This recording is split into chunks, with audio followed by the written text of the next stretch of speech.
Food trip series na naman si Soity. Titimusan natin yan. Garneo, ang tamang pagtimos. O diba? Ayan, nakakainin na natin yan. Ayan na iniluto ko na paksiw na manok na may luyang dilaw. So diba, yummy kudasai. Sarap diba?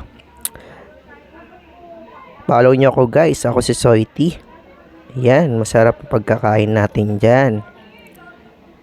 Kakainin natin yung sili dyan. Basta Bicolano, Uragon. Ulala, Masiramon.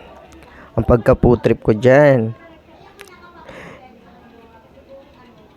Panoorin nyo hanggang dulo guys yung procedure ko paano ko niluto yan. So diba? Sarap talaga ng food trip ko dyan. Oh, thank you Lord. Bye-bye. Ako si Soity tamad na may pangarap. Yamatik with the say. Come to my place and taste my own version of dish. Chicken sour with turmeric estepaksiw na manok na may luyang dilaw. O diba, sarap ng food trip ni Soity. So ayun yung mga procedure. Diba, sundin nyo lang yan. Yung matigas na frozen manok na yan galing pa sa rep. Babalawan natin yan para matanggal yung tigas niya. So ayun yung mga aromatics. Ko nababanggitin yung binabad nating suka na almost 1 week na.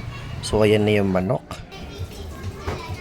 mabisang mabisa yan. Lalagay natin yung luyang dilaw, paminta, yung pamintang buo, din yung suka.